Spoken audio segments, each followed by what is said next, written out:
अथ पंचमो अध्यायः। अर्जुन बोले, हे कृष्ण, आप कर्मों के संन्यास की और फिर कर्म योग की प्रशंसा करते हैं, इसीलिए इन दोनों में से जो एक मेरे लिए भली भांति निश्चित कल्याणकारक साधन हो उसको कहिए। श्री भगवान बोले, कर्म संन्यास और कर्म योग ये दोनों ही परम कल्याण के करने वाले हैं, परंतु उन दोनों में से भी कर्म संन्यास से कर्म योग साधन में सुगम होने से श्रेष्ठ है। हे अर्जुन, जो पुरुष न किसी से द्वेष करता है और न किसी की आकांक्षा करता है, वह कर्मयोगी सदा सन्यासी ही समझने योग्य है, क्योंकि राग द्वेष आदि द्वंद्वों से रहित पुरुष सुखपूर्वक संसार बंधन से मुक्त हो जाता है। उपर्युक्त संन्यास और कर्म योग को मूर्ख लोग पृथक पृथक फल देने वाले कहते हैं, न कि पंडित जन, क्योंकि दोनों में से एक में भी सम्यक प्रकार से स्थित पुरुष दोनों के फल रूप परमात्मा को प्राप्त होता है। ज्ञान योगियों द्वारा जो परम धाम प्राप्त किया जाता है, कर्म योगियों द्वारा भी वही प्राप्त किया जाता है। इसीलिए जो पुरुष ज्ञान योग और कर्म योग को फल रूप में एक देखता है, वही यथार्थ देखता है। परंतु हे अर्जुन, कर्म योग के बिना संन्यास अर्थात मन, इंद्रियां और शरीर द्वारा होने वाले संपूर्ण कर्मों में कर्तापन का त्याग प्राप्त होना कठिन है, और भगवत स्वरूप को मनन करने वाला कर्म योगी पर ब्रह्म परमात्मा को शीघ्र ही प्राप्त हो जाता है। जिसका मन अपने वश में है, जो जितेंद्रिय एवं विशुद्ध अंतःकरण वाला है, और संपूर्ण प्राणियों का आत्म रूप परमात्मा ही जिसका आत्मा है, ऐसा कर्म योगी कर्म करता हुआ भी लिप्त नहीं होता।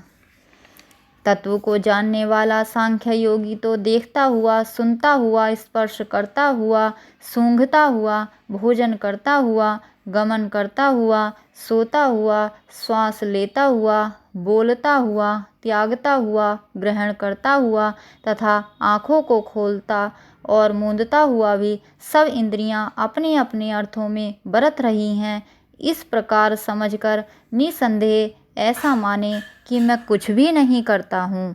जो पुरुष सब कर्मों को परमात्मा में अर्पण करके और आसक्ति को त्याग कर कर्म करता है, वह पुरुष जल से कमल के पत्तों की भांति पाप से लिप्त नहीं होता।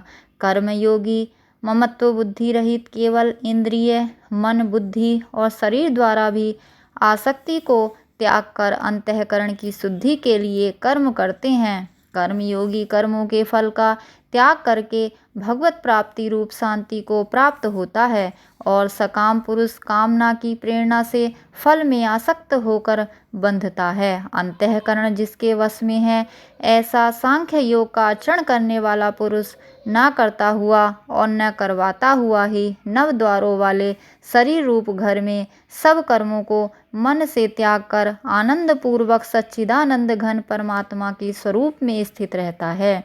परमेश्वर मनुष्यों के ना तो कर्तापन की, न कर्मों की और न कर्म फल के संयोग की ही रचना करते हैं, किंतु स्वभाव ही बरत रहा है।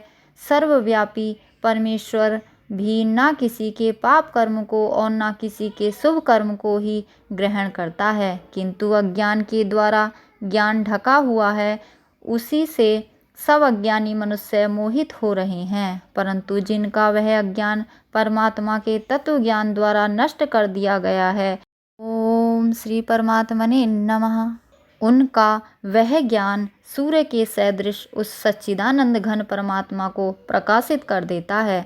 जिनका मन तद्रूप हो रहा है, जिनकी बुद्धि तद्रूप हो रही है, और सच्चिदानंद घन परमात्मा में ही जिनकी निरंतर एक ही भाव से स्थिति है, ऐसे तत्परायण पुरुष ज्ञान के द्वारा पाप रहित होकर अपुनरावृत्ति को अर्थात परम गति को प्राप्त होते हैं। वे ज्ञानी जन विद्या और विनय युक्त ब्राह्मण में तथा गौ, हाथी, कुत्ते और चांडाल में भी समदर्शी ही होते हैं। जिनका मन समभाव में स्थित है, उनके द्वारा इस जीवित अवस्था में ही संपूर्ण संसार जीत लिया गया है, क्योंकि सच्चिदानंद घन परमात्मा निर्दोष और सम है, इससे वे सच्चिदानंद घन परमात्मा में ही स्थित हैं।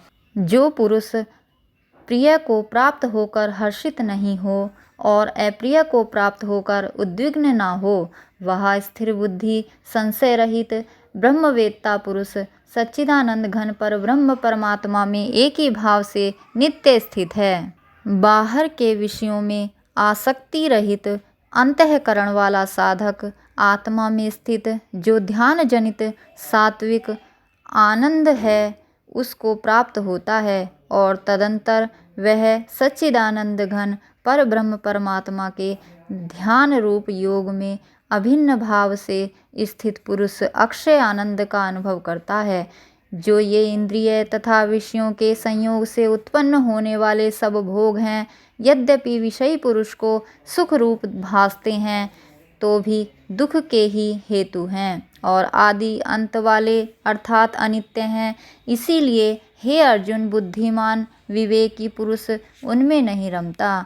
जो साधक इस मनुष्य शरीर में शरीर का नाश होने से पहले पहले ही काम क्रोध से उत्पन्न होने वाले वेग को सहन करने में समर्थ हो जाता है, वही पुरुष योगी है और वही सुखी है। जो पुरुष अंतरात्मा में ही सुख वाला है, आत्मा में ही रमण करने वाला है तथा जो आत्मा में ही ज्ञान वाला है, वह सच्चिदानंद घन पर ब्रह्म परमात्मा के साथ एक ही भाव को प्राप्त सांख्य योगी शांत ब्रह्म को प्राप्त होता है।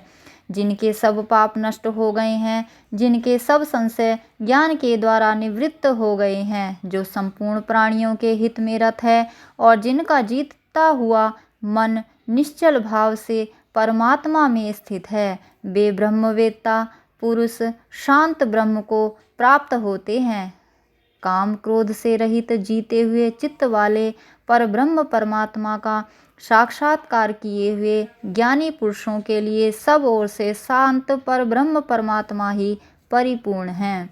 बाहर के विषय भोगों को न चिंतन करता हुआ बाहर ही निकाल कर और नेत्रों की दृष्टि को भ्रकुटी के बीच में स्थित करके तथा नासिका में विचरने वाले प्राण और अपान वायु को सम करके जिसकी इंद्रियां, मन और बुद्धि जीती हुई हैं, ऐसा जो मोक्षपरायण मुनि इच्छा, भय और क्रोध से रहित हो गया है, वह सदा मुक्त ही है। मेरा भक्त मुझको सब यज्ञ और तपों का भोगने वाला, संपूर्ण लोकों के ईश्वरों का भी ईश्वर तथा संपूर्ण भूत प्राणियों का सुहृद अर्थात स्वार्थ रहित, दयालु और प्रेमी ऐसा तत्व से जानकर शांति को प्राप्त होता है।